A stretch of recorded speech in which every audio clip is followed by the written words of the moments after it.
ताज्या बातम्यांसाठी ABP माझाला subscribe करा आणि बेल आयकॉन प्रेस करा।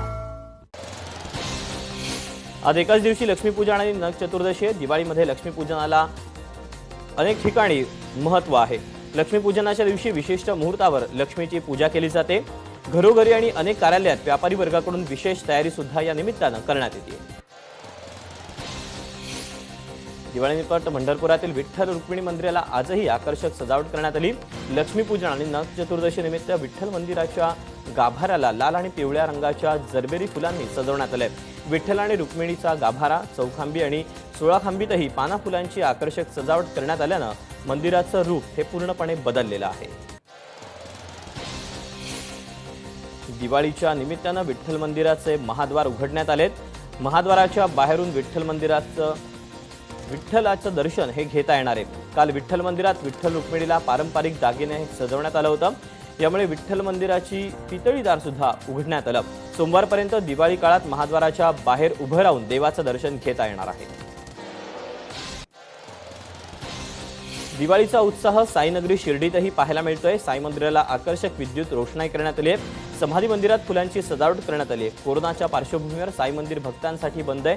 असं असलं तरी साई मंदिरात साध्या आणि पारंपरिक पद्धतीने दिवाळी साजरी करण्यात येते आहे। लक्ष्मीपूजनाच्या निमित्ताने मुंबई शेअर बाजारात ट्रेडिंगचा मुहूर्त होईल। यंदा बीएससी आणि एनएससीचा 1 तासाचा ट्रेडिंग मुहूर्त असेल। संध्याकाळी 6:15 ते 7:15 पर्यंत हा मुहूर्त असेल। रामनगरी अयोध्या 5,84,000 दिव्यांनी उजळून निघाली। एवढ्या मोठ्या प्रमाणात पणत्या लावण्याचा या विक्रमाची नोंद थेट गिनीज बुकात झाली आहे। प्रभू रामचंद्रांची दिव्यांनी उजळलेली अयोध्या आणि डोळ्यांचं पारणं फेडणारी शरयूत नदीचा तीर हा आसमंत दिव्यांनी उजळून गेला। उत्तर प्रदेशचे मुख्यमंत्री योगी आदित्यनाथ यांनी दीपोत्सवाचा पहिला दिवा लावून या उत्सवाला सुरुवात केली। तेलाच्या पणत्या एवढ्या मोठ्या प्रमाणावर लावून दिवाळी साजरी करण्याची ही पहिलीच वेळ आहे।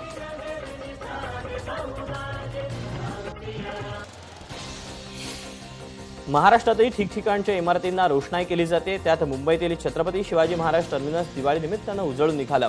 त्यासोबत मुंबईत दादरमधील शिवाजी पार्क सुद्धा झळाळून निघाला। दिवाळी निमित्ताने नवी मुंबई महापालिकेच्या मुख्यालयाला रोषणाई करण्यात आली। त्यामुळे महापालिकेची इमारत झळाळत असल्याचं पाहायला मिळालं। दिवाळीच्या पार्श्वभूमीवर सीमेवरही दिवाळी साजरी करण्यात येते। जम्मू काश्मीरातील आरएसपुरामध्ये भारतीय जवानांनी मेणबत्त्या पेटवत दिवाळी साजरी केली। पंतप्रधान नरेंद्र मोदी दरवर्षीप्रमाणे यंदाही दिवाळी सीमेवर जवानांसोबत साजरी करणार आहेत। पंतप्रधान मोदी यावेळी राजस्थानच्या जैसलमेर सीमेवर दिवाळी साजरी करण्याची शक्यता आहे। यावेळी सीडीएस जनरल बिपिन रावतही त्यांच्यासोबत असतील। गेल्या 7 महिन्यांपासून लडाखमध्ये भारत आणि चीन यांच्यात युद्धाची परिस्थिती आहे। अशा परिस्थितीत मोदींच्या जैसलमेर दौऱ्यात जवानांचा उत्साह आणखी वाढणार आहे। देशाच्या सीमांचं रक्षण करणाऱ्या जवानांसाठी एक दिवा लावण्याचं आवाहन पंतप्रधान मोदींनी केलं आहे। गृहमंत्री अनिल देशमुखांनी दिवाळी गडचिरोलीतील पोलिसांसोबत साजरा करण्याचा निर्णय घेतला। पोलीस दलाचा कुटुंब प्रमुख म्हणून गडचिरोलीतील पोलिसांसमवेत दिवाळी साजरी करणार असल्याचं ते म्हणाले। दरम्यान आज दुपारी गृहमंत्री नागपुरातून गडचिरोलीला रवाना होतील। जम्मू काश्मीरात पाकिस्तानकडून शस्त्रसंधीचं उल्लंघन करण्यात आलं असून यात 5 भारतीय सैनिक शहीद झाले तर 3 नागरिकांना आपला जीव गमवावा लागला। गुरेज ते उरी सेक्टर दरम्यान हा गोळीबार झाल्याची माहिती आहे। दरम्यान पाकिस्तानला हा गोळीबार महागात पडलाय, कारण भारतीय लष्करानं पाकिस्तानचे अख्खेच्या अख्खे बंकर्स उद्ध्वस्त केलेत आणि त्या बंकरमधून गोळीबार करणाऱ्या पाकिस्तानी सैन्याचा खात्मा केला।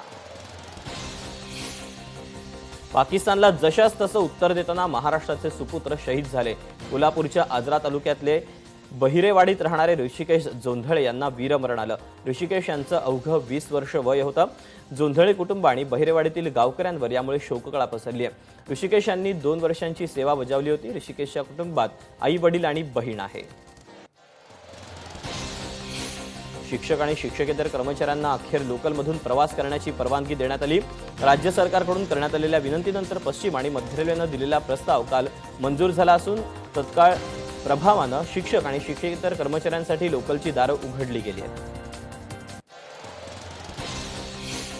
कोरोनाच्या दुसऱ्या लाटेची शक्यता लक्षात घेऊन दिवाळी साजरी करताना खबरदारी घ्या असं आवाहन मुख्यमंत्री उद्धव ठाकरे यांनी वारंवार आणि कळकळीनं केलंय। मात्र जनता काही ऐकायला तयार नाही असं म्हटलं तर चुकीचं ठरणार नाही। पुण्यातील बाजारपेठांमध्ये नागरिक मोठ्या प्रमाणात गर्दी करत असल्याचं चित्र पाहायला मिळालं। नाशिकमध्येही मोठ्या प्रमाणात बाजारपेठात गर्दी पाहायला मिळाली। दिवाळीच्या निमित्तानं काल मेन रोड परिसरात ग्राहकांची मोठी गर्दी पाहायला मिळाली। दिवाळीच्या खरेदीसाठी नालासोपाऱ्यात काल संध्याकाळी नागरिकांची मोठी गर्दी पाहायला मिळाली।